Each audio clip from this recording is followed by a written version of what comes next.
Bienvenue dans l'épisode 2 de Europe Remembers, ici en Alsace.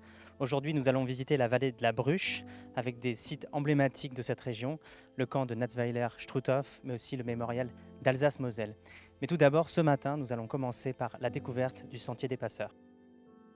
Ce chemin a été, si vous voulez, inauguré, entre guillemets, pendant le dernier conflit, la dernière guerre, où mon père a aidé des gens qui voulaient fuir l'Alsace annexée à rejoindre le département des Vosges qui était situé en France. Dans les années 1970, ça a été remis à l'ordre du jour dans un but touristique, pour faire découvrir la vallée de la Bruche un peu aux touristes. Et puis moi, en tant que fils de passeur, j'ai pris le relais en 1998. Et à l'heure actuelle, on effectue une sortie par semaine en juillet-août. Mon père était toujours un amoureux de la forêt et il connaissait parfaitement ce lieu. Et des gens lui ont demandé d'essayer de s'enfuir, quoi. Et le soir, en rentrant, parce qu'il faisait l'aller-retour de ce chemin qui fait 14 km quand même, il faisait l'aller-retour dans la journée. Et le soir, à ma mère, il lui a dit « Écoute, j'étais respirer l'air pur, je suis allé en France. » Et puis, il s'était promis qu'à la première occasion qui se présenterait, il referait le chemin avec des personnes pour les aider. Et bien, en 1943, mon père, qui était alsacien bien sûr, devait être incorporé dans l'armée allemande. Et il a décidé de s'enfuir parce qu'il s'est dit « J'ai aidé des jeunes à ne pas aller soldats allemands. Je ne vois pas pourquoi j'attendrai ici les bras croisés. » Et en mai 1943, on a fait ce chemin. Moi, j'avais 12 mois. Il m'avait mis sur le dos dans une espèce de hotte en bois. Et ma sœur qui avait 4 ans.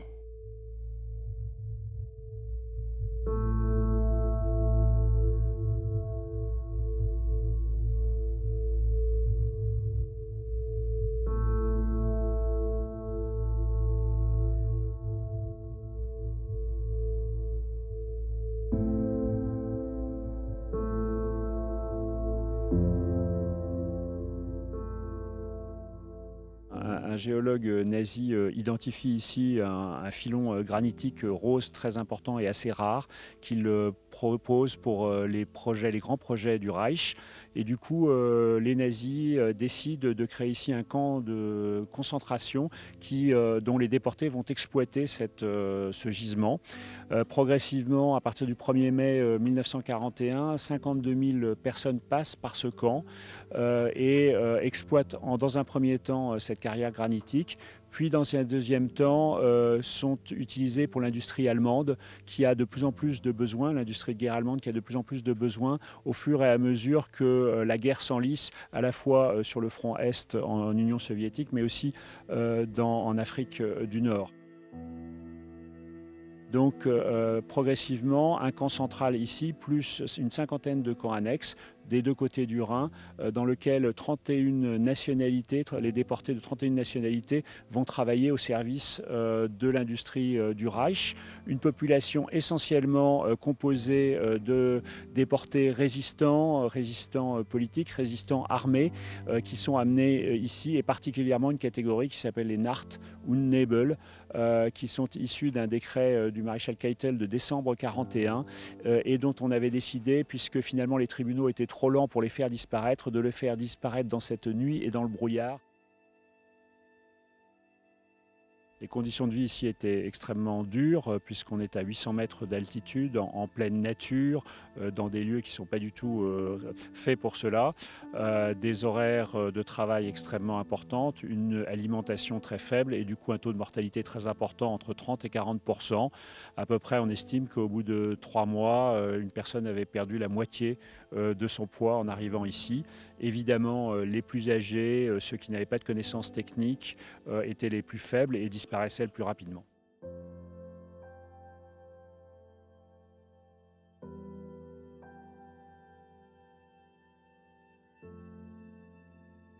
Alors assez rapidement après la guerre, la France et les différents États européens ont voulu préserver ce camp, ce souvenir. Alors a été ajouté à ce camp un mémorial avec une nécropole qui rassemble plus de 1100 tombes de déportés français dont les corps viennent de tous les camps et qui n'ont pas été rapatriés dans leur famille ou qui ont souhaité, ou les familles ont souhaité plutôt qu'elles soient là avec leurs camarades pour qu'on se souvienne d'eux. Chaque année, donc, il y a une cérémonie mémoriale en juin, ici, autour de ces corps et de cette flamme qui a été inaugurée en 1960 par le général de Gaulle.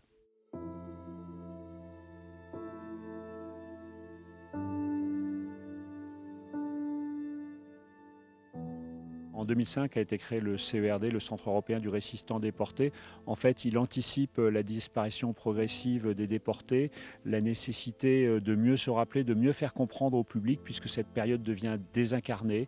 Et donc, pour accompagner ce public, il a été décidé de créer ce CERD qui permet d'une mise en contexte, à la fois de montrer que ce camp de concentration est un camp de concentration dans un système concentrationnaire, mais aussi qu'il est le résultant d'une montée du nazisme, de la fin de la démocratie, d'une dictature et de l'oppression. L'accueil des jeunes est une priorité essentielle pour nous. Aujourd'hui, sur 200 000 visiteurs, nous avons 100 000 scolaires qui viennent à la fois de France et d'Allemagne essentiellement. Il est de plus en plus important de pouvoir les accompagner et de leur faire rencontrer effectivement ce lieu, puisque les anciens déportés, qui souvent allaient témoigner dans tous les centres scolaires auprès des plus jeunes notamment, ne peuvent plus le faire. Donc aujourd'hui, un des seuls lieux où finalement on peut essayer de comprendre ce qu'a été cette période de façon très sensible et de façon aussi bien scientifique, intellectuelle, mais émotionnelle, c'est en venant dans un site comme celui-ci. C'est pour ça que nous essayons au plus d'organiser un certain nombre d'ateliers, de médiation, et depuis cette année, même la gratuité pour tous les scolaires.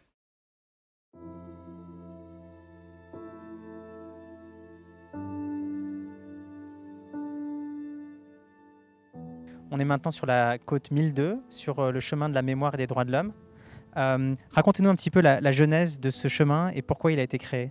Alors ce chemin a été créé en 2006 par le Centre international des droits de l'homme de Sélestat, à l'initiative aussi du maire du Haut-Vald, M. Hazman.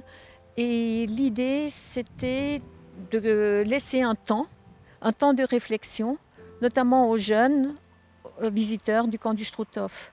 Parce qu'on s'est rendu compte que les laisser partir, les remettre tout de suite après leur visite, après les atrocités qu'ils ont vues, les remettre tout de suite dans le bus, ce n'était pas formateur. Il leur fallait un temps de réflexion pour ressasser, pour réfléchir à tout ce qu'ils ont vu. L'idée, ça a été de créer, de baliser ce cheminement qui va du camp et de la carrière du Struthof jusqu'à la fontaine de Heidi Oval. Heidi Oval qui a eu le courage de dire non et de prendre la cause, la défense des Juifs. Cette pierre est une sentinelle, c'est aussi, face à l'oppression, face à la barbarie, c'est aussi un moyen de dire l'homme est debout, l'homme est résistant, l'homme est aussi très fraternel et défend des valeurs universelles.